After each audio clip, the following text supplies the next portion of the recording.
Estamos mais próximos da Terceira Guerra. O que está acontecendo lá? Depois a gente vai falar das implicações espirituais, o que tem na Bíblia a respeito. Bora. Mas, cara, tá complicado porque antes de eu fico te mandando os links do que eu tô recebendo. Eu adoro. Muita coisa tá acontecendo ao mesmo tempo.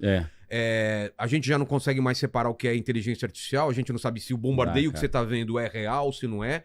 Mas você viu aquele de Jerusalém, cara? Aquele desenho de mísseis no céu?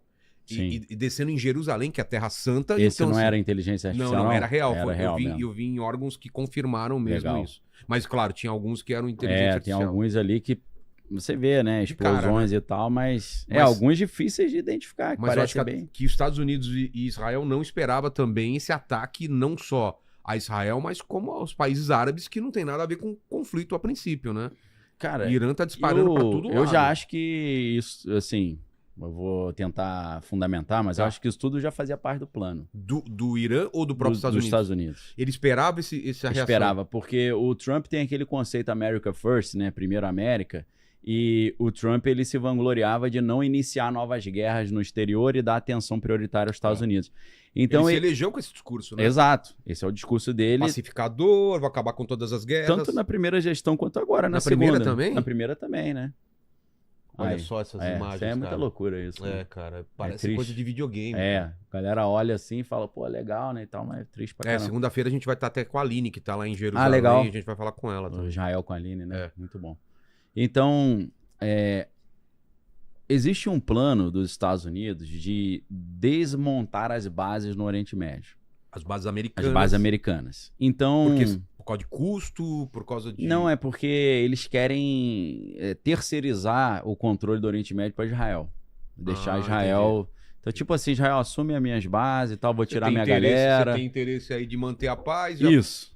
Você quer controlar a região? Tudo motivado pela economia, né? Para tirar o peso também desse custo, ou não? Ou é geopolítica? Acho que é mais geopolítica. Nos Estados Unidos a gente estão com 37 trilhões de dívida, né? Uma dívida impagável, mas eles imprimem dinheiro, né, cara? Você tem a máquina na mão, só liga a maquininha lá e vai embora. Não estão nem aí, né? Se vai ter inflação, se vai gerar dívida, né? A famosa QE, que eles chamam em inglês, né? QE, Quantitative Easing, né? Que é expansão monetária, que é imprimir dinheiro a rodo. Eles dão um nome bonito, né, para as coisas, né? É tipo assim, o cara tem bom crédito e o outro tem um crédito ruim. Aí o Bill Clinton falou, pô, crédito ruim, isso é preconceito com a população menos favorecida. Bota o nome de subprime. Você tem o prime, você tem o subprime.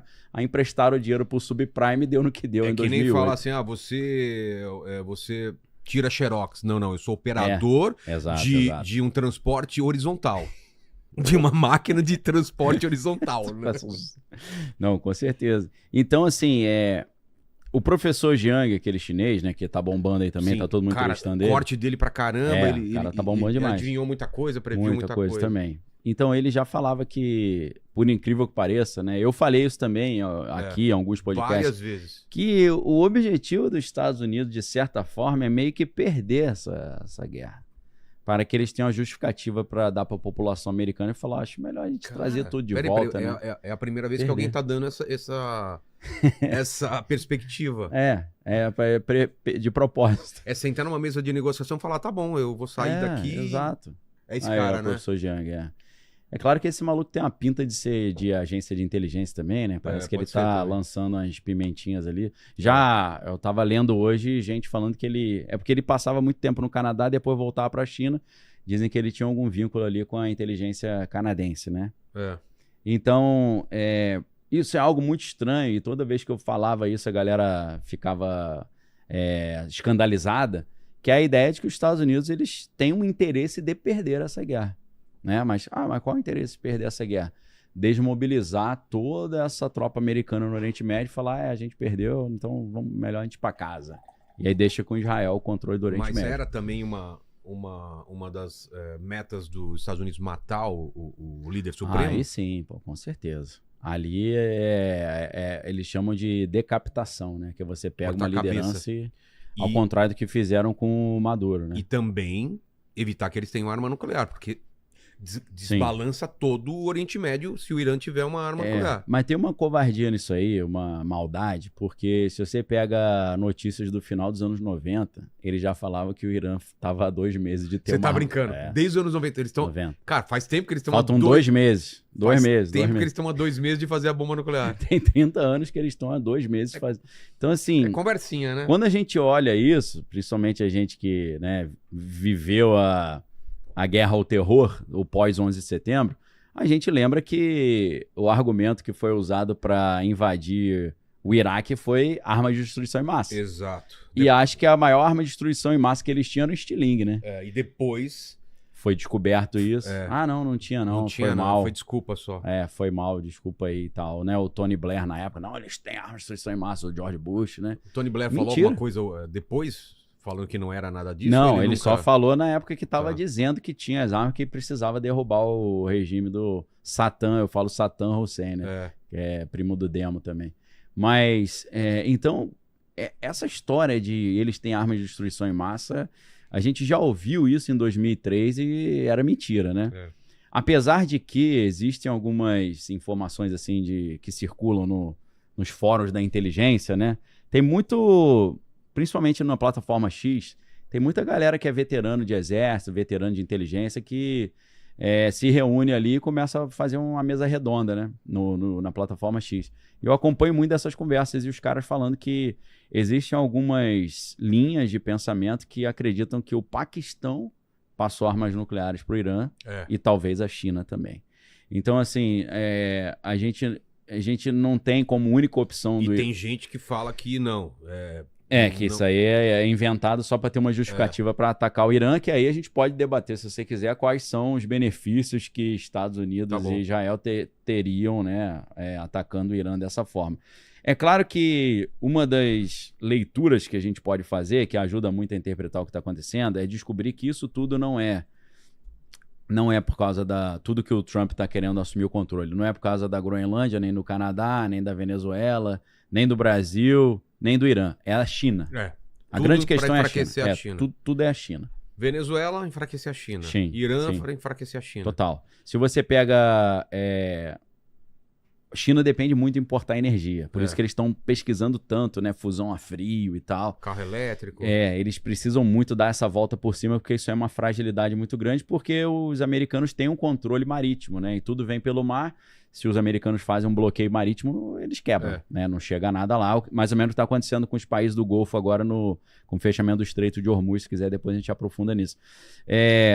Então, o que acontece ali? A China precisa muito de importar petróleo e o petróleo chinês vem de 3 grandes fontes, ou vinham, né? Venezuela, que é a maior reserva de petróleo do planeta Terra, né? A gente acha que está tudo no Oriente Médio, mas a Venezuela ganha de lavada. Segundo, Irã, ou Golfo Pérsico. E terceiro, Rússia.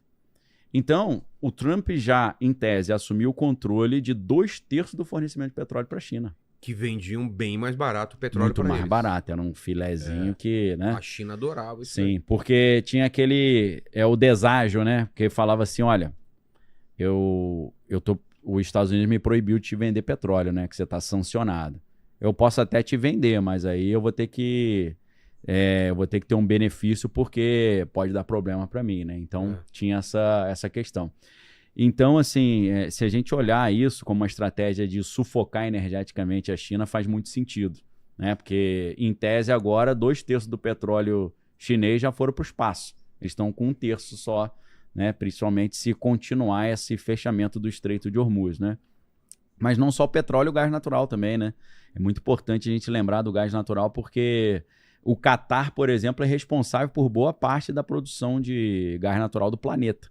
E o Catar já está prevendo que todos os exportadores de energia vão interromper a produção em poucos dias agora. E mesmo que a situação normalize, o Catar falou que vai demorar semanas para poder retornar ao normal. Então, o gás natural é uma espécie de combustível VIP, né? Porque... aquece as casas, né? Traz energia para as indústrias, né? Então a gente está ali diante de uma situação que pode ter uma crise energética, industrial, logística, isso aqui. E aí que seria esse interesse do Irã ao ser atacado, sair atacando todos os seus vizinhos ali do famoso grupo GCC, que é o grupo dos países do Golfo, que tem aliança com os Estados Unidos. Então, mandaram um míssil, um drone em cima de um hotel lá em Dubai, né? Você fala, mas para que fazer isso? São parceiros norte-americanos. Abu Dhabi. Abu Dhabi, né? Dos Emirados Árabes ali. Doha, Catar, Kuwait, Oman, né? Arábia Saudita. Turquia, não sei se foi confirmado, se eles atacaram a Turquia. Eu não sei, não sei se eles derrubaram, né, o míssil, o drone que estava indo para a Turquia. Então, o que eles estão fazendo? Parece que a estratégia de resposta iraniana, uma estratégia interessante em termos de guerra, de estratégia de guerra, eles desmobilizarem todos os parceiros norte-americanos na região. E o que está acontecendo... Desestimular eles de apoiar os Estados Unidos. Exato. O que está acontecendo agora, ontem, né, os países do Golfo, eles começaram a dizer que eles estão cogitando interromper relações comerciais com os Estados Unidos e até cancelar alguns contratos já vigentes. Isso eu não estava sabendo. Não. Só que aí, isso aqui pode gerar não um caos apenas para os Estados Unidos, mas um caos para o mundo inteiro. Sem falar que boa parte do valor gigantesco que está em Wall Street vem ali do Oriente Médio, né? Por causa do petrodólar. Porque tem aquela aliança, né? Depois que o dólar parou de ser lastreado no ouro, eles fizeram um combinado, né? Os Estados Unidos falaram assim, olha, se vocês só venderem petróleo aceitando dólar, eu protejo vocês, né? E isso deu aquela sustentação de demanda para o dólar. E aí o que acontece? Então, os países ali do Golfo sempre venderam, desde os anos 70, muito petróleo para os Estados Unidos ou para os outros países e ganhavam muitos dólares. E eles faziam o que com esse dólar, né? Aí o cara vai enfiar o dólar onde? Botava nos Estados Unidos, né? No Tesouro Americano e na Bolsa de Valores americana. Então, boa parte do volume investido no mercado americano é árabe, né? Se eles tiram esse dinheiro, você quebra a Bolsa americana. Pois é. Então, tem um jogo ali muito complexo. Tá quase um negócio a ninguém larga a mão de ninguém, porque a China tá numa situação complexa. A China tá quietinha, né? Tá quietinha na estratégia deles ali de ir comendo pela beirada, né? E não só por causa disso, mas parece que eles estão aproveitando essa situação, pensando assim, vou deixar a coisa rolar para ver se depois que os Estados Unidos assumirem o controle do petróleo iraniano, semelhante ao que eles estão fazendo na Venezuela, controlando o novo líder, né? Que no caso da Venezuela é a Delcy Rodrigues, eles continuem vendendo petróleo pra gente. Mesmo que eu tenha que pagar um pouco mais caro, eu continuo comprando dos iranianos, só que passando pelos americanos, né? Eu acho que eles estão esperando ver como é que essa coisa vai se desenrolar melhor. E, às vezes, a retórica é mais intensa, né? Eles falando, é um absurdo isso que foi feito, matar o líder iraniano. Mas, na prática, eles estão ali, não, vai lá, fica à vontade aí, não quero me meter nisso não, né? A Rússia também, né? A Rússia tem falado muito, mas tem feito pouco, né? Então, a gente tem que esperar um pouquinho para ver como é que vai evoluir essa situação. Agora, o ponto de virada nisso, para a coisa piorar, seria o que o Qatar está falando, né? Se continuar fechado o Estreito de Hormuz, quase todos os exportadores de energia ali do Golfo vão ter que interromper a produção, né? Mesmo que a guerra terminasse imediatamente ali, o Qatar ia levar semanas ou até meses para voltar à normalidade. E o Qatar já está prevendo um aumento de até 400% no preço do gás natural. Isso gera uma crise terrível, né? Eles estão dizendo que isso vai fazer o PIB global minguar. Isso significa uma recessão global. E eles estão dizendo também que essa guerra vai atrasar todos os planos de expansão energética que eles tinham ali no Oriente Médio, né? E o preço do petróleo hoje já está batendo o topo que bateu em 2024, quando teve uma alta muito grande. O barril do petróleo ainda não teve uma alteração tão grande, né? Ele teve uma alteração razoável, assim. Ele chegou a subir, acho que 15% num único dia, o que né? Você imagina que a nossa taxa de juros no Brasil, a taxa Selic, é 15% ao ano. Você imagina 15% num único dia, né? Quem estava ali apostando na subida do petróleo se deu bem. Mas o gás tem subido mais, o gás natural. Isso é um problema muito grande para a Europa. Muito dependente? Muito dependente do gás natural, principalmente para as indústrias, né? As indústrias europeias, a gente vê um cenário maluco, né? Parece que a Europa está se desindustrializando, porque, vamos dar um exemplo lá da Holanda, né? A Holanda tinha uma das maiores campos ali de gás natural da Europa, o maior da Europa, E aí o governo holandês começou a dizer que a exploração do gás natural no subsolo estava gerando terremotos. Ô, louco. E aí algumas casas realmente ficaram rachadas, teve terremoto de 3 graus, né? Mas assim, é uma questão vital, né, o gás natural. Então, em 2024, eles fecharam a usina e não pararam de produzir gás natural. Aí fica dependendo de importar, né? É um negócio meio louco, assim, de vamos desmobilizar nossa produção energética ou mudar a matriz energética, o que muitas vezes esse discurso aí da ESG, né, da sustentabilidade, foi um benefício para a Rússia, né? Que enquanto a Rússia estava pregando a mudança da matriz energética, eles mesmos estavam queimando carvão adoidado, e aí a Europa fica completamente refém antes da Rússia, agora dos Estados Unidos e do Catar, né? O Catar mandava muito gás natural para a Europa e agora está uma situação bem complicada, né? Para o Catar e para a Europa. Então, através dessas declarações do governo do Catar, a gente está vendo que isso pode gerar uma recessão global, uma crise energética global e uma crise também de produção, porque a indústria precisa do gás natural para funcionar, né? E aí que isso pode ser um ponto de virada, porque pode chegar uma hora que o mundo fale assim, ó, peraí, meu irmão, abre essa parada desse Estreito de Hormuz aí, porque tá ficando ruim pro meu lado.